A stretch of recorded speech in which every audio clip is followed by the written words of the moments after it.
Yang ke-8, yang ke-9. Yang ke-9 kata ulama, doa yang sangat bagus kita panjatkan ketika turun hujan. Untunglah kita duduk pantai timur, musim monsun hujung tahun, kita hari-hari hujan. Kata Sahal bin Sa'ad radhiyallahu an, Nabi pernah menyebut, sintani la turadani ad-du'a 'inda nida wa tahta al-matar.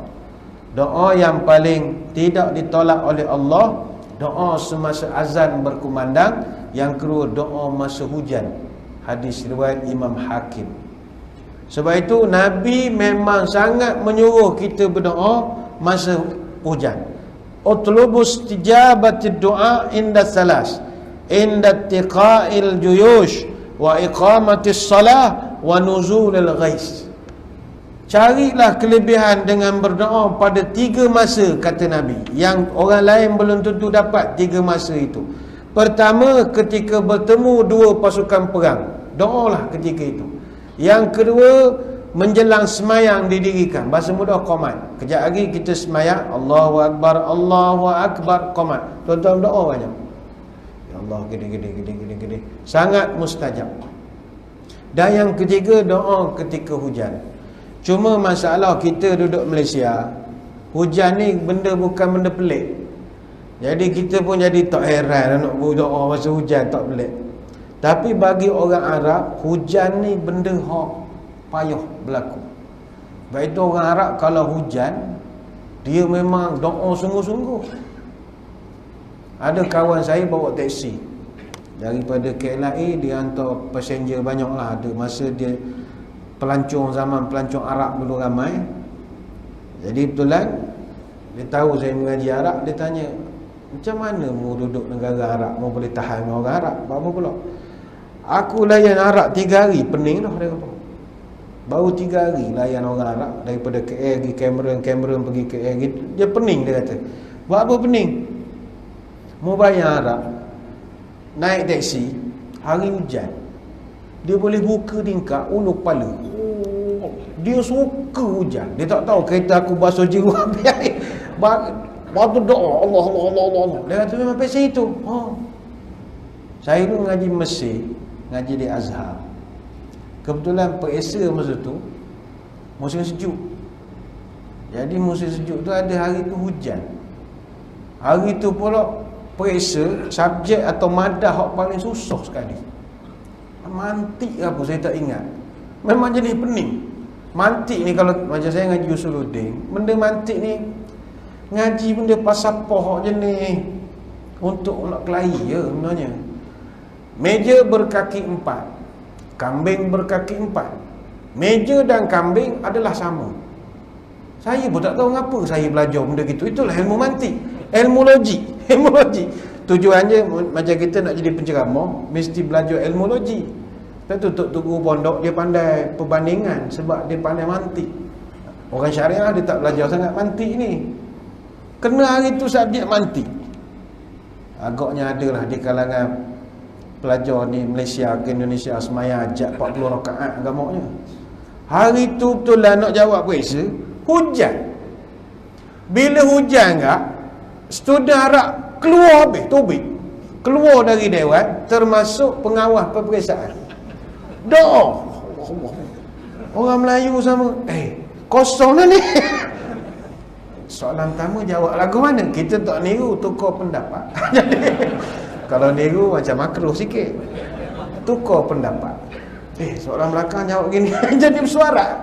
Lama pula doa, setengah jam. Kata orang Malaysia, orang Indonesia, orang Singapura tak peduli hujan, guna doa. Dia orang memang percaya sungguh. Hujan doa mustajab. Jadi nak cerita subjek tu saya luluh lah, tahun tu luluh. Alhamdulillah luluh. Dapat jari. Suka. Tapi tidak niru, bincang. Bincang. Kalau niru tu ambil soalan dia, aku salin. Tu niru, ni bincang. Sebab mantik mana boleh tiru. Bawa kitab tu dia jawab kau. Sebab dia tanya ukur logik. Ni. Allah pening kepala. Tapi Tuhan nak bagi mudah. Jadi doalah masa hujan. Jangan nyumpah hujan. Kita orang Malaysia ni semua nyumpah. Terutama orang main golf, nyumpah je hujan. Tengah bawa set golf, Allah hujan pula. Haram jadah. La ilaha illallah dia boleh kata haram jadah hujan. Hujan tak salah, Allah menentukan dia turun. Lepas itu kata Imam Asy-Syafi'i, hujan ni jundullah. Dia turun dengan arahan, dia tak turun suka-suka hati dia. Lepas itu kalau banjir ke, jangan salahkan hujan. Oh ni banjir ni hujan lebat telajuk. Mana boleh? Tak boleh. Banjir ni hujan dia turun ikut arahan saja. Bukan kerana dia suka-suka hati nak turun banyak ke turun sikit tak boleh. Selesai. Yang ke-10 kata ulama, doa ketika ajal kita nanti. Ni payah sikit lah. Kalau nanti tuan-tuan nak mati, kita semualah nak mati, masa nak putus nyawa tu sangat mustajab berdoa. Masa tu usah sibuk benda lain lah.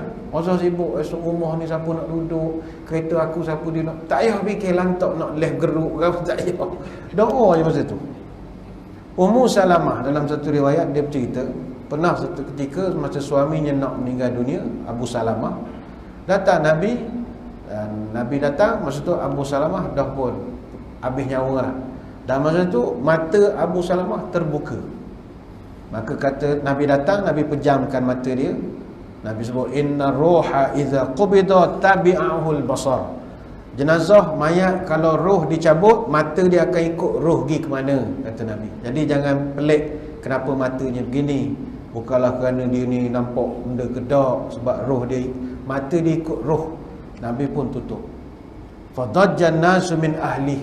Saya tahu semua ahli keluarga akan rasa gusar, rasa susah hati, menangis macam-macam.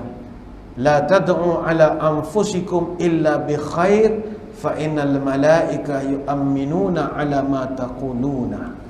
Kalau sedang nazak, mintalah yang baik-baik, kerana malaikat sedang mengaminkan apa yang kamu ucapkan.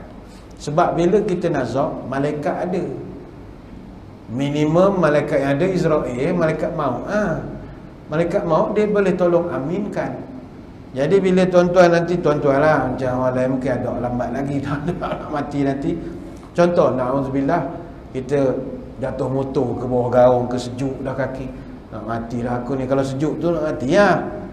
Dah sampai lutut dah ni, rasa mati lah aku ni. Bila dalam suasana itu, doa je lah. Sangat mustajab ketika itu. Masa sibuk benda lain, matilah aku, Allah matilah. Jangan, relax, Allah matilah aku. Doa ya Allah, maafkan lagi ni, jagalah keluarga aku. Selesai insya-Allah. Sangat mustajab ketika itu. Dia kalau nak mati nanti, kata orang, dia sunyi sunyi. Sebab malaikat turun, dia jadi sunyi sangat ketika itu. Orang ceritalah, wallahualam. Sebab orang mati tak rajin cerita lagi apa hak berlaku kita. Ni orang tua-tua kata lah. Sebab ni banyak yang cerita ni orang yang terlibat aksiden.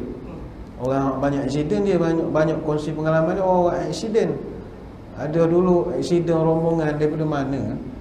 Rombongan daripada Pantai Timur nak pergi ke Langkawi. Aksiden atas highway, bas terbalik. 40 orang rombongan tu rasanya separuh mati dalam rombongan. Jadi hak selamat dia cerita. Dia cerita saya, dia kata, ustaz, dia kata sebah terbalik tu gelak dah, tak tahu benda apa.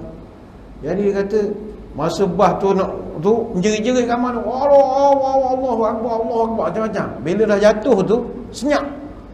Jadi dia kata itu dia khabar. Agaknya masa senyap tu malaikat ada tu. Itu yang timbul cerita tu, dia sunyi, dah tak ada lah suara orang menjerit, menangis, bunyi bising, enjing ke apa, tak ada.